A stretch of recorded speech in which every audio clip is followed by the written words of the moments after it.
Martineau. Toi là, ça va faire. J'ai déjà essayé d'expliquer ça. À un moment donné, pouvez-vous régler ça? La rencontre de Richard Martineau. Salut Richard. Salut, alors l'histoire de Noël, le National Post avait sorti ça la semaine dernière. Moi, j'en avais parlé jeudi. J'avais écrit là-dessus dans le Journal de Montréal. Et là, une semaine après, tout le monde en parle. Mais tu sais, il y a des institutions, moi, que j'admirais plus jeune. Par exemple, la Commission canadienne des droits de la personne, Amnesty International était une association. Je donnais de l'argent régulièrement à Amnesty International qui aidait justement les prisonniers politiques dans des pays des régimes autoritaires et tout ça. Mais l'ONU et tous ces organismes-là, maintenant, c'est gangréné par la gauche woke. Mais complètement. Tu sais, quand t'es rendu, là, tu dis que Noël est une fête parce que Noël est férié, donc comment ça se fait les autres fêtes religieuses ne sont pas fériées, donc... Mais tu sais, notre histoire fait qu'on a une tradition catholique et tout ça. Mais tu sais, c'est rendu gangréné. Plus que notre histoire, notre côté colonialiste, Richard. Hey! Colonialiste, j'en reviens pas, discriminatoire, je lisais. raciste. Le document est fou furieux. Complètement irréaliste, ce document-là.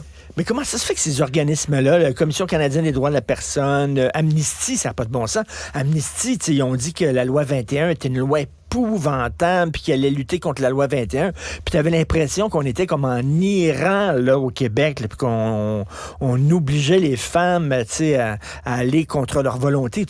C'est n'importe quoi, là. Vraiment, moi, je ne donne plus aucune crédibilité, là. Lorsque Amnesty prend position sur quoi que ce soit, ou la Commission canadienne des droits de la personne, l'ONU, tu sais, quand l'ONU, je sais pas, la Commission des droits de la personne de l'ONU est dirigée par l'Iran ou la Corée du Nord, ou l'Arabie Saoudite, ou des pays comme ça. C'est une joke, là. Éclaire-moi, là.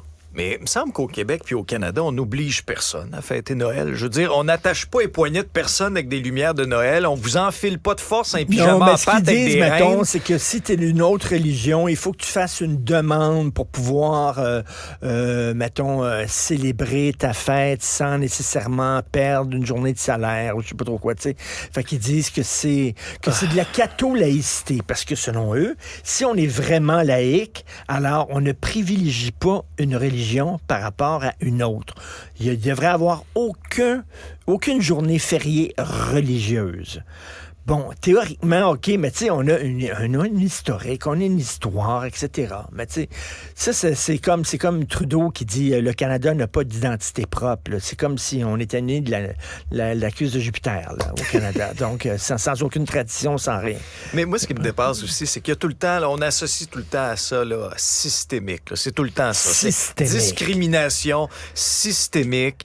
Quand on laisse entendre comme ça que les Québécois, que les Canadiens sont racistes ou ont des préjugés. On a tous des préjugés colonisateurs. Hey, tu sais, Noël, c'est même plus associé vraiment à une fête religieuse. C'est une fête commerciale. C'est pas une fête religieuse. C'est beaucoup mieux, c'est une fête commerciale. Il y en a quelques-uns des croyants encore, puis tout ça. Mais tu sais, en général, c'est une journée de congé, là, puis une fête familiale, puis on achète des cadeaux, puis tout ça. Ça n'a plus rien à voir avec la religion, mais c'est vraiment de l'idéologie. Hey, joyeux Noël, Richard. Joyeux Noël.